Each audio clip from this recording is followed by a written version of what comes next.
दो समांतर धारावाही चालकों के बीच बल। एक ये हमने सीधा अनंत लंबाई का धारावाही तार लिया है। इस दिशा में इसमें I1 धारा बह रही है। ये 1 नंबर का तार हो गया।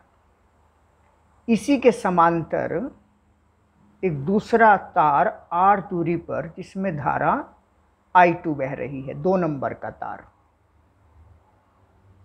2 समांतर धारावाही चालक तार ये हो गए।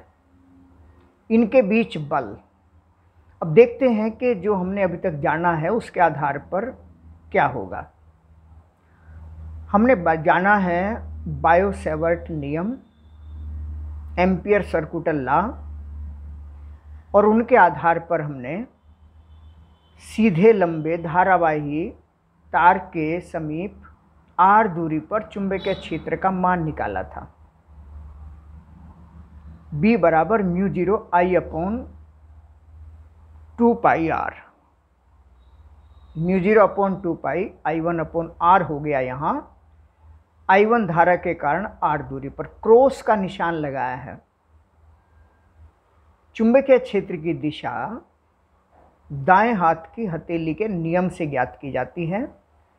अगर हम दाएं हाथ के अंगूठे को धारा की दिशा में करेंगे, उंगलियां इधर फैलेंगी, इस दिशा इधर ही हमें किसी बिंदु पर चुंबकीय क्षेत्र ज्ञात करना है, तो उंगलियों को उस बिंदु की ओर फैलाएं जिधर हमें चुंबकीय क्षेत्र ज्ञात करना है। तो इस बिंदु पर हथेली को धक्का देने वाली दिशा, अंगूठा यहाँ, उंगलियां यहाँ, हथेली को धक्का देने वाली दिशा नीचे हो गई, तो B1 चुंबकीय क्षेत्र नीचे हो गया, कागज के तल के लंबवत। यानी I1 धारा के कारण R दूरी पर जो ये पूरा तार है, इस स्थान पर इस धारा के कारण चुंबकीय क्षेत्र μ0 I1/2πr हो गया। अब देखिए यहाँ पूरे तार पर, चूंकि ये पूरा तार R दूरी पर है, तो R दूरी पर मतलब यहाँ इस धारा के कारण चुंबकीय क्षेत्र B1 हो गया। सब जगह, यहाँ भी, यहाँ भी, यहाँ भी, सब जगह चुंबकीय क्षेत्र B1 है। B1 की दिशा इस तार के लंबवत नीचे की ओर है। और हमने ये भी पढ़ा है कि धारावाही चालक पर चुंबकीय क्षेत्र में एक बल लगता है, F बराबर I L cross B। L cross B के हिसाब से उसकी दिशा ज्ञात करेंगे, या फिर दाएं हाथ की हथेली का नियम नंबर 2, ये भी दाएं हाथ की हथेली के दोनों नियम हैं। जैसे ये है, अगर अंगूठा धारा की दिशा में हो, धारा के कारण चुंबकीय क्षेत्र इस बिंदु पर, उंगलियों की ओर वाले बिंदु पर हथेली को धक्का देने वाली दिशा ऊपर की ओर हो गया। और अगर चुंबकीय क्षेत्र दिया हुआ हो, लाइनों को, ये उंगलियों को चुंबकीय बल रेखाएं मानिए, चुंबकीय क्षेत्र दिया हुआ हो और उसमें धारावाही तार रखा हुआ हो, अंगूठे की दिशा में धारा बह रही हो, तो उस पर बल लगेगा ऊपर की ओर। यानी दाएं हाथ की हथेली के नियम से हम चुंबकीय क्षेत्र की दिशा भी ज्ञात कर सकते हैं और धारावाही चालक तार पर बल की दिशा भी ज्ञात कर सकते हैं। तो इस तरीके से इस तार पर I1 धारा बह रही है, चुंबकीय क्षेत्र लंबवत है, उंगलियां नीचे की ओर हो गई दाईं तरफ की, अंगूठा दिशा, धारा की दिशा ऊपर हो गया। तो इस तरीके से बल की दिशा ऐसे होगी।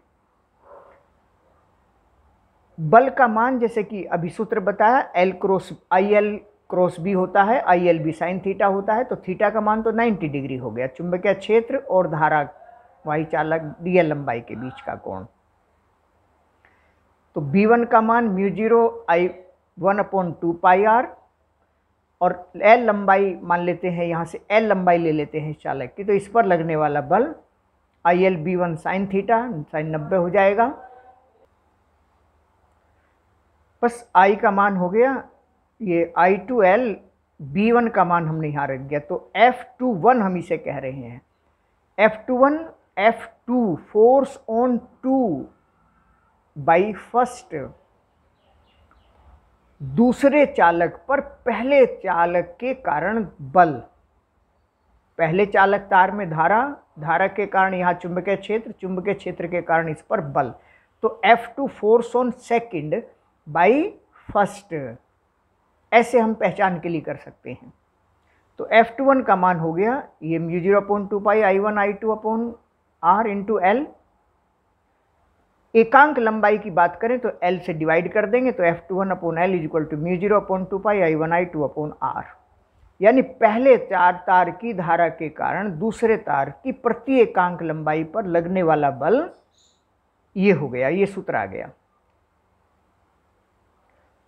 इसी तरीके से अगर हम इस धारा के कारण निकालेंगे, ये धारा बह रही है, धारावाही चालक है, तो इसके कारण यहाँ R दूरी पर चुंबकीय क्षेत्र डॉट के निशान से होगा। दाएं हाथ के नियम से ही अंगूठा धारा की दिशा में, वो बिंदु इधर हो गया, उंगलियां इधर फैलाएंगे, चुंबकीय क्षेत्र हथेली को धक्का देने वाली दिशा मतलब ऊपर की ओर हो जाएगा।